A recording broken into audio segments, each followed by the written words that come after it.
So the first thing I'm going to ask you to do is say, and it'd be cool if you did this like a couple different ways and played with it with voices, but Sure. I'm Taylor Crousore, and this is the path to authenticity. Whenever you're ready. I'm Taylor Crousore, and this is the path to authenticity.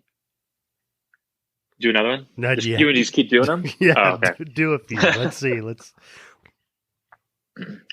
I'm Taylor Crousore, and this is the path to authenticity. Do a creepy one. Sure. I'm Taylor Crousore, and this is the path to authenticity. All right. One more. Do Rodney Force. Okay. Where do I start on that? You can improvise. You can use whatever words you want. All right. Okay. What up, podcast world? Rodney Force here, filling in for Taylor Crousore. Guess what, motherfuckers? This is the goddamn motherfucking path to motherfucking authenticity. There you go. My friend used to always leave, one of my roommates used to always leave his laptop unlocked. And so we would all record a weird video and leave it for him and just fill his thing. So that's where Rodney Force came from. I just got on there one day and I had grown that goatee for a show. And it was just because I thought it would make him laugh. I was talking to my dad the other day and I was doing the voice and just complaining about his press conferences and stuff about, like, still to this day, I'm blown away. I think it was last Friday because my biggest thing with him right now that I think is funny is that you can see how scared he actually is based on how defensive he gets. Oh, yeah. It's like the more defensive he is now, he really doesn't even have a fake spin answer like he normally would. And that press conference a couple weeks ago in the Rose Garden was perfect when they asked him about what dismantling the CDC team. He's like, I don't know. People do these things. I don't know these people, but they do them. And they do them often. Okay, the numbers show. You know what, folks? These things happen. I don't know who did it. Someone did it. Tony. Does someone know Tony? Tony knows? Hey, get Tony up here. And I was like, Tony? Who the fuck is Tony? But he's just like, you see how. And then he was like, what did he say to her too? He did some shit where he was like, you were with another newspaper. Things happen. Okay, like, what happened there? Like shit like that. It's like the nasty question thing. But the Tony thing killed me. Whoever was talking in the press conference and talking about what's that woman's name? I already forget her name, but during her press conference, she was explaining to everyone. She was like, and it's important to go out because, like, if you have symptoms, you need to go and get checked. And these are things like, if you have a fever, like I had a fever recently, and he like flips out and like goes, oh no, I can't. And then he's like, I have a question. Just like a child. He's like, I have a question. So like, see all these people here, they used to be all these nasty people who come in here, they used to sit so close together. They're so far apart. There's not very many of them. There's a few. There's large but small numbers of people. They're not together. They used to be together. They're close. Can they be together like they were when they were nasty? Still be nasty, but together, but not together. The question is, he never once stopped, but also never said one full real thought. Right, and I'm just like, what? And so that's when you know that he's literally crumbling and we're all just crumbling with it. I wanted to make an infomercial and I wanted to be like a Billy Mays, like, hey, have you seen this? It's amazing. And I'm going to yell at you why, like that kind of thing. I'm just like, Jesus Christ. Like, you're like jumping through the TV to sell me this shit. And I was trying to think of a product. And I remember sitting in the library and I was supposed to be writing a paper, but I'm thinking about this thing. And I was like, God, what's something like what's, contradictory? Like, it's always funny. Like, what's one thing that contradicts the other? And I was like thinking of things and thinking of products. And then it hit me and I was like, reusable toilet paper. That's fucking disgusting. And then I was like, oh, wait, that's funny. And like sitting there in the library, I went like kind of under my breath, the reusable toilet paper you can use again and again repeatedly. And I started laughing and I was like, that's hilarious. So I start writing that out. And then once I kept writing it, I realized, oh, this needs to be the whole short. So Ben and I went to the Cannes Film Festival and we weren't like on the big screen, like in like where they do the red carpets, like where there was like a Tommy Lee Jones film that we went to and stuff like that. But we were screened in the short film corner of the main pavilion, and we went and we watched our short, and I learned too, like that festival was more about like the buying and selling of films. So it was an amazing experience to be in France. I'd never been overseas.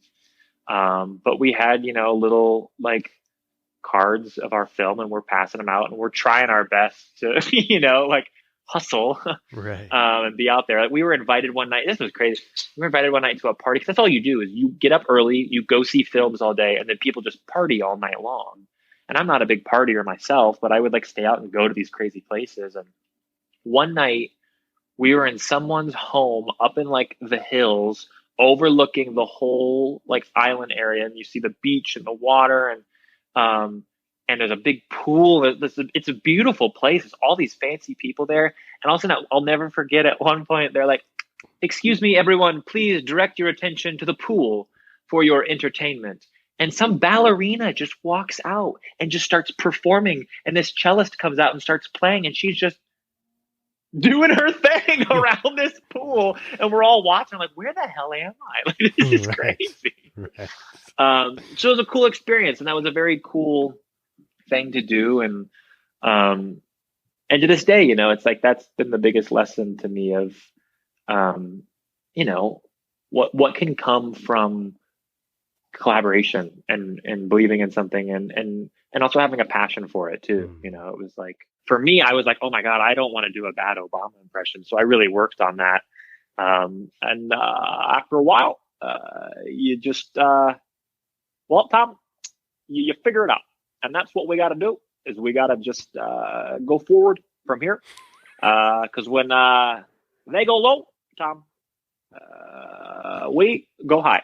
So, it's like, it's figuring out those things. Like, and I learned from that, it wasn't just about the voice, but it's about like, it's timing, about the mannerisms. It's about the timing. It's about like, what is it about this person's voice that's intriguing? And it's like, oh, well, I learned early on. I was like, oh, what's funny about, Barack Obama is he's just kind of trailing off. And I think whether you sound exactly like someone, if you can find a mannerism or two and then amplify it, that's your take on it. Like Dana Carvey is like the king of that. Like Dana Carvey's George Walker Bush doesn't really sound like him, but he did this thing where he just exaggerated what he was doing, and it kept on dan, and it's funny. Right. And now here's a take on it. So I think that's a fun way to go about it, of like, what's your take on it? Like what I've developed over with Trump for the years. And I talked with you about this before we started. Like, I got very tired of doing Trump because it was so constant all the time. But my whole thing was I didn't even realize I was doing it because I was performing as him on stage so much, but I was starting to make him like more and more like effeminate, almost like a cartoon character, almost like a Looney Tune thing. Like, because at first he was here, he was always here. But then after a while, I kept doing it, and I kind of go here, and then I would do this, and I would talk about this, and it just kind of became, he is such an ass and such a cartoon. Like, I really did start making him a full cartoon character. Like, facial expressions was like, I really just exaggerated the mouth thing.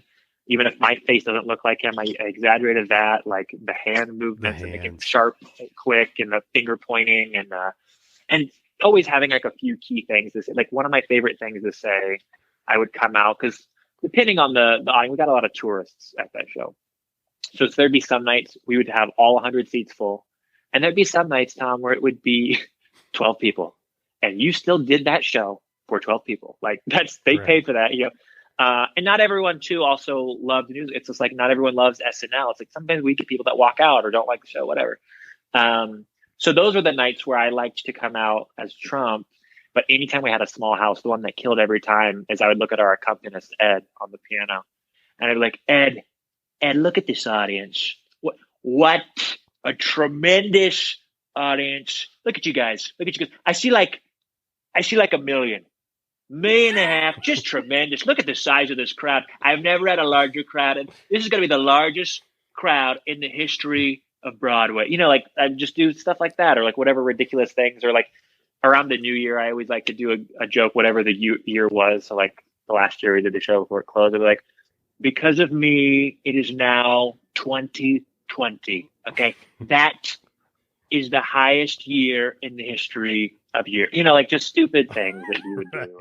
But I one time tried to do this thing. It was when the Colin Kaepernick kneeling thing started, in the controversy of people getting upset with him taking a knee during the national anthem.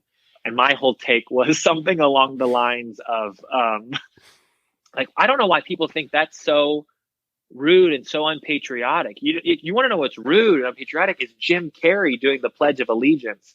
And I tried so hard, Tom, to do this thing like physically as Jim Carrey and trying to do the whole like fast talking, I pledge allegiance to the flag of the United States of America. Like I tried to do that whole thing, but was doing like the crazy Ace Ventura, like humping motions and like throwing my body around because that's disrespectful. You know what I mean? And that was my whole point. And I still think that's like you laughed at, like, it's a funny idea. Oh, absolutely. But dude, I did that for a small room of like 10 people to fucking nothing, like no laughs, no nothing. And that's like the brutal side to it too. But you have to find a place to work those things out and you got to try it, so that's kind of part of all that of, sometimes they work, sometimes they don't. Well, I mean, sometimes you always got to bring George W. back because, I mean, folks, I know we're in crazy times, but I just got to say, how do you like me now? Okay, folks, I'm serious. How y'all like me now, huh? I mean, it's getting pretty crazy out there. And I got to tell you, folks, things are getting pretty crazy in Europe. But did you know this? Did you know the French, they don't even have a word for entrepreneur? It's crazy. I don't know if that's crazy. I don't know. I always like doing that one. Like I said, we can go back. I would gladly hear a George W. Bush impression. No one wants to hear a Trump impression all the time anymore. Yeah. Like, let's bring or Bill, I would love to hear what Bill has to say about this pandemic. It's like, bring them all back. I think actually, Tom, the best voice to sign off on, because he's easy and he's breezy. And I think Matthew McConaughey is the best way.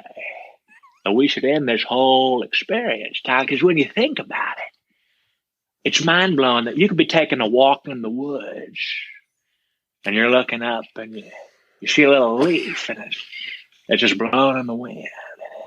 The blowing and blowing and saying a little whisper to it, a little song. It says, hey, man, this is the path to authenticity. Then you beat your chest a little bit and you walk on out of that forest and do, man, it's beautiful. It's a beautiful ending to a beautiful podcast. All right.